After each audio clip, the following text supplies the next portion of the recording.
Bonjour à tous, alors dans cette vidéo on va vous montrer comment naviguer dans une application de manière un petit peu différente. Pour l'instant toutes les applications sont un petit peu pareilles.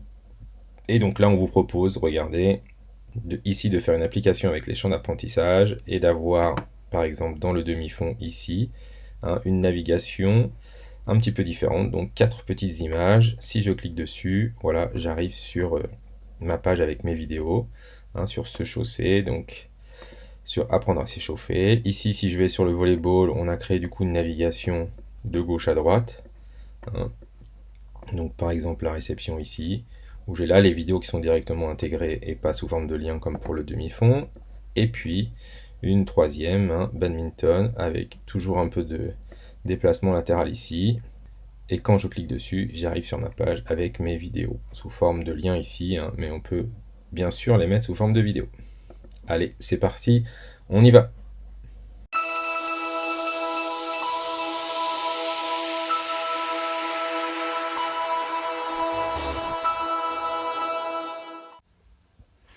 Alors, avant de commencer, je vais vous remontrer que nous avions déjà fait une vidéo ici sur la partie navigation, On avait créé une première page de navigation et lorsque l'on cliquait sur ces icônes-là, on allait sur des pages en fait qui étaient cachées, et du coup, il n'y avait pas de navigation en bas.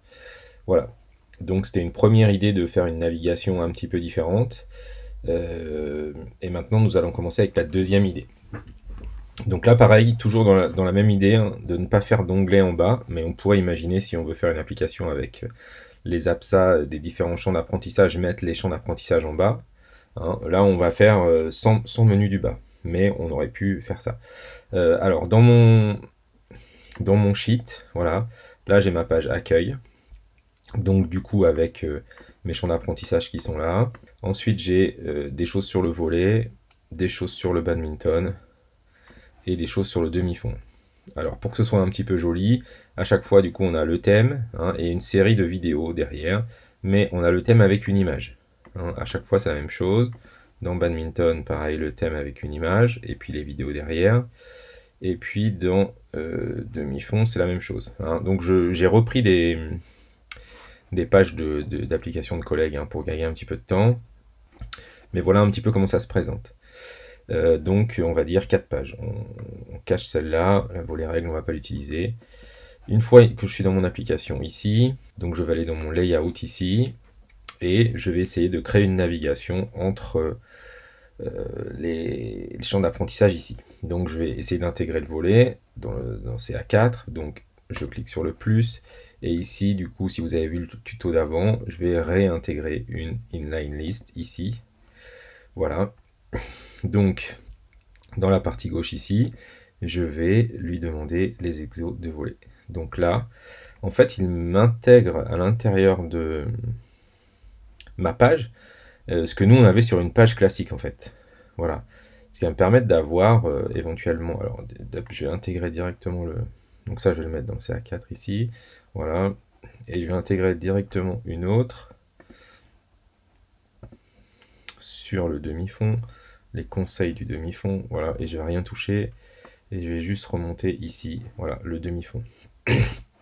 Alors du coup, effectivement, là, il ne faudrait pas que je mette accueil mes demi-fonds dans la partie label, de manière à ce que ça soit un peu plus facile. Donc par exemple ici, voilà, c'est à un demi-fond, et puis du coup, on a directement nos liens vers nos pages. Alors là, les vidéos sont sous forme d'un lien, mais on pourrait les mettre là, sont sous forme d'un lien, mais on pourrait les mettre aussi sous forme de vidéo. Et puis du coup ici le volet, hop, si je reviens sur le volet ici à droite, j'enlève l'accueil et je mets volleyball. Hop. Voilà, et du coup, là moi ici dans volleyball, on avait intégré ça sous forme de vidéo et non pas de lien. Voilà. Donc ça, c'est une possibilité. Ça permet d'avoir tout sur la même page et du coup d'éviter de faire des allers-retours. Alors, moi je trouve pas ça très très joli. Je vais vous proposer une chose un peu plus sympa. Alors on peut quand même mettre dans les images, on peut quand même mettre l'image pour que ce soit un peu plus sympa ici par exemple. Voilà, donc là moi ce que je vais proposer, c'est d'aller un petit peu plus loin Donc il y a une deuxième liste un peu plus compacte, éventuellement si on veut mettre tout sur la même page, hein, donc c'est ici dans le compact. Moi je vais vous proposer ici de passer avec les tuiles.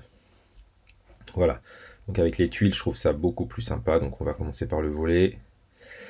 Donc au niveau des détails, on n'a pas besoin de mettre de détails en particulier hein, sur cette partie-là.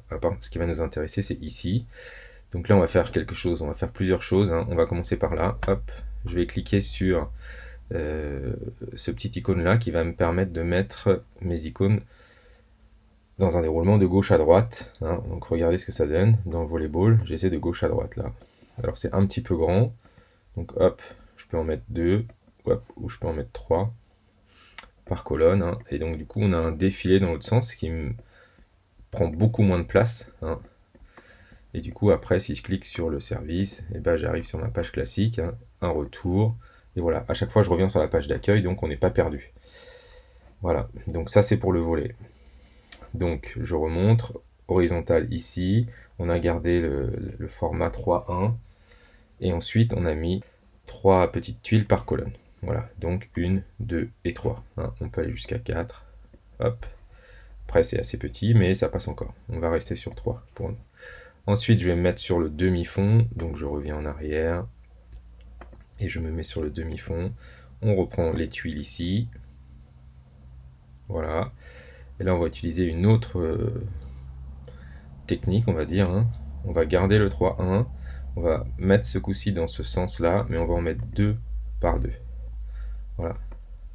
Et là, du coup, voilà, c'est une autre manière de présenter, hein. Ici, j'ai 4 petits icônes, et du coup, ça va très très vite à cocher, hein. J'ai même pas besoin de faire de déplacement. Voilà. On va prendre une troisième possibilité. Hop, du coup, on va ajouter toujours la même chose. Elle est où? Voilà, une inline list, et on va mettre ça sur le badminton. Voilà, avec l'image qui est après le thème, et on va mettre ça. Donc là on a là, voilà, hein, donc ça moi toutes les applications sont un peu comme ça, donc c'est vrai que c'est un peu rébarbatif du coup. Donc du coup je vais me remettre dans les tuiles, voilà. Et là du coup hein, on a aussi la possibilité par exemple de mettre le texte sur l'image. Alors là, comme j'ai fait des captures d'écran, c'est pas très très joli quand c'est au milieu, mais si on le met en haut à gauche par exemple, ça peut passer. Voilà. On pourrait le mettre dans l'autre sens, et du coup, hop, mettre les images à la verticale. Voilà. Et du coup, pourquoi pas, ce coup-ci, mettre 4 petites images, et donc avec un défilement sur la gauche. Hein, donc là, comme le texte il est dessus, c'est peut-être pas pertinent. Peut-être le mettre dessous, on peut peut-être diminuer un petit peu pour commencer à voir un petit peu les choses. Voilà. Alors, quand même, il faut penser à changer là-haut. Badminton. Hop. Voilà. Donc, voilà la proposition de création de menus différents, hein, de manière à changer un petit peu la navigation. Donc là, on a quelque chose qui est quand même beaucoup plus sympa visuellement. En tout cas, c'est mon avis. Et ce qui pourrait être couplé avec ce qu'on a vu tout à l'heure, hein, c'est-à-dire ici, pourquoi pas, avec un menu. Hop, je reviens ici sur la playlist, avec un menu où on clique ici sur, par exemple, tutoriel vidéo, et bing, on arrive sur cette page-là. Voilà, et on peut aussi le coupler avec une navigation classique en bas. Voilà un petit peu les informations qu'on voulait vous donner aujourd'hui. N'hésitez pas à liker la vidéo, ça nous fait plaisir, et ça nous fait monter dans les classements surtout, hein, parce que pour l'instant quand on tape Glide App dans Google ou dans YouTube, on ne nous trouve pas beaucoup, donc voilà, ça nous permettra de monter un petit peu dans les classements de Google et de YouTube. N'oubliez pas de vous abonner aussi, hein, de manière à recevoir nos dernières vidéos avant tout le monde. Merci à tous d'avoir suivi ce tutoriel vidéo, n'hésitez pas à vous abonner pour ne rien manquer de la chaîne Test Matos.